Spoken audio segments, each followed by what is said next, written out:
শিলাপথাৰত সাৰথীৰ উদ্যোগত বসন্ত সমাৰোহ উদযাপনৰ লগতে শিলাপথাৰ বাৰুৱাটিত ৰঙালী বিহু সন্মিলনৰ লাইখুটা স্থাপন।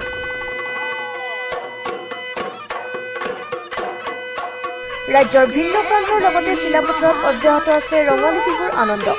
হেঁপাহৰ ৰঙালী পাৰ ভঙা উৎসাহ অব্যাহত থকাৰ সময়তে আজি শিলাপথাৰৰ নৱগঠিত সাৰথী স্বেচ্ছাসেৱী সংস্থাৰ উদ্যোগত আৰু বৃহত্তৰ অঞ্চলবাসী ৰাইজৰ সহযোগত শিলাপথাৰ নগৰ মজলীয়া বিদ্যালয়ৰ খেলপথাৰত অনুষ্ঠিত হয় বসন্ত সমাৰোহ।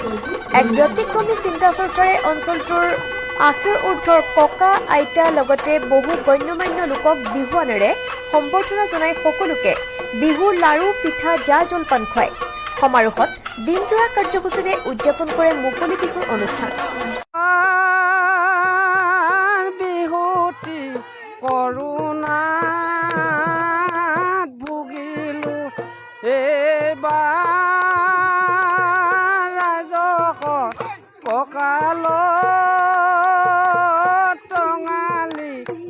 বৃহত্তৰ শিলাপথাৰ অঞ্চলত প্ৰথমবাৰৰ বাবে সাৰথী স্বেচ্ছাসেৱী সংস্থা আৰু বৃহত্তৰ শিলাপথাৰবাসী ৰাইজৰ সহযোগত এক ব্যতিক্ৰমী চিন্তা চৰ্চাৰ মাজেৰে আজি এক বসন্ত সমাৰোহ শীৰ্ষক এক কাৰ্যসূচী ইয়াত অনুষ্ঠিত কৰা হৈছে।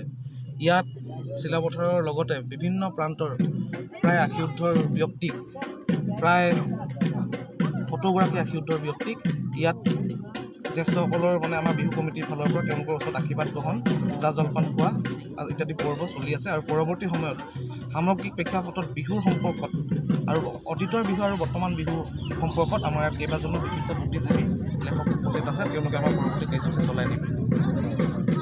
জুবি ফল' কৰি ধেমাজি জিলা প্ৰশাসনৰ নিয়মানুসৰি আমি এই বিহু কাৰ্যসূচী আজি সম্পন্ন কৰিছোঁ। আমাৰ সামাজিক দূৰত্ব বৰ্তাই ৰাখি আমাৰ যিখিনি চৰকাৰী বিধি কাৰণে আৰু এইবাৰ আমি যিটো ক'ভিড প্ৰট'কলটো মানি আমি কিন্তু স্বেচ্ছাসেৱী সংগঠন আৰু প্লাছ শিলাপথাৰ যিটো আঞ্চলিক ৰাইজৰ সহযোগত আমি বিহু উদযাপন কৰিছোঁ আৰু সামাজিক দূৰত্ব আমি বজাই ৰাখিবলৈ যত্ন কৰিছোঁ আৰু অনুষ্টুপীয়াকৈ হ'লেও আমি বিহুখন পাতিছোঁ। কাৰণ কি আমাৰ বাপতীয়াখন বিহুখনক যদি আমি নাপাতোঁ, বিহু যদি আমি উদযাপন নকৰোঁ, আমাৰ জাতীয় যিটো সংস্কৃতি আমি যদি কিবা এটা হেৰুৱাইছোঁ তেনেকুৱা এটা অনুভৱ হৈছে। গতিকে আমি সেইখিনি পালন কৰি বিহুটোৰ লগত আমি পালন কৰিছোঁ। আজি শিলাপথাৰত সাৰথী স্বেচ্ছাসেৱী সংগঠনৰ উদ্যোগত আৰু বৃহত্তৰ অঞ্চলবাসী ৰাইজৰ সহযোগত বহাগৰ 2 তাৰিখত যিটো বসন্ত উৎসৱ ইয়াত আয়োজন কৰিছে, ই চাবলৈ গ'লে আমাৰ কাৰণে খুব আদৰণীয় আৰু ই অনুকৰণীয় হয়। দুটা কাৰণত আমি কথাটো মন কৰা খুব প্ৰয়োজন আছে। বিহুৰ সময়ত আমি এতিয়া এনে এটা পৰিৱেশত আহি পৰিছোঁ যে বিহুৰ অনুষ্ঠানবোৰ কৰাৰ ক্ষেত্ৰত আমাৰ বহুতখিনি এতিয়া বাধা আহিছে।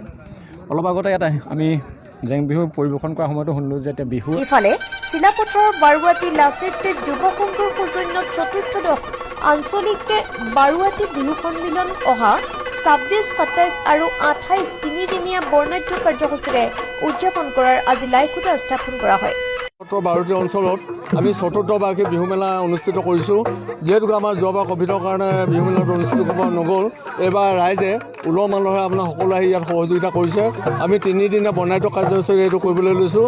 আমাৰ কাৰ্যসূচী ২৬, ২৭, ২৮ তাৰিখে উদযাপন হ'ব। সেই কথা আজি লাইখুটা স্থাপনৰ উপলক্ষে আজি আমাৰ অনুষ্ঠানভাগি পতা হৈছে আৰু ইয়াত গোটেই ৰাইজৰ সহযোগিতা আমি লাভ কৰিছোঁ। বিশেষকৈ আমাৰ 3 দিনীয়া কাৰ্যসূচী আমাৰ শেষৰ দিনাখনি আমাৰ স্থানীয় কণ্ঠশিল্পী, আমাৰ অসমৰ সু গায়িকা সু গায়ক ৰূপম বৰা আহিব আৰু লগতে আমাৰ স্থানীয় যিসকল আমাৰ শিল্পী আছে, এই শিল্পীসকলে তেওঁলোকে গীত মাত পৰিৱেশন কৰিব। আমাৰ লোকেল হেৰি আছে শিল্পীটা আমাৰ যিটো শেষৰ দিনা যিটো কাৰ্যসূচী, সেই কাৰ্যসূচীত আমি অংশগ্ৰহণ কৰিম। বাৰুৱাটি অঞ্চলৰ যিটো ৪ৰ্থ বাৰ্ষিক বিহু সন্মিলন লাচিত যুৱ সংঘৰ সৌজন্যত অনুষ্ঠিত হোৱা, যাতে আমাৰ সাতাম পুৰুষীয়া যিটো অসমীয়াৰ যিটো বাপতীয়াখন যাতে বিহুটি কোনো ক্ষেত্ৰত যাতে ম্লান পৰিব নোৱাৰে, তাৰ লগত লক্ষ্য ৰাখি এই অঞ্চলৰ বিভিন্ন গাঁৱৰ যুৱক যুৱতী, কণ কণ শিশুসকল সকলোকে আমি অনুপ্ৰাণিত কৰাৰ মানসেৰে আজি অনুষ্ঠান।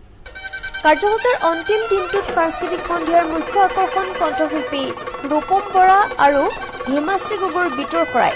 সম্পূৰ্ণ মাংগলিক নীতি নিয়মৰ মাজেৰে লাইখুটা স্থাপনৰ পিছতে আৰম্ভ হয় মুকলি বিহু।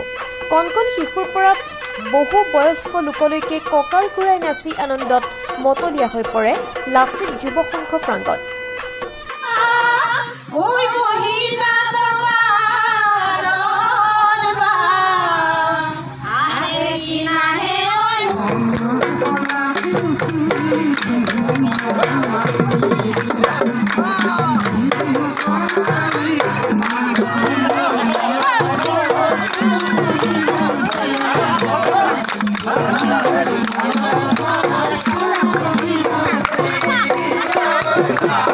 চিলাপথাৰৰ পৰা আয়ুষ চেত্ৰীৰ প্ৰতিবেদন টাইম লাইভ।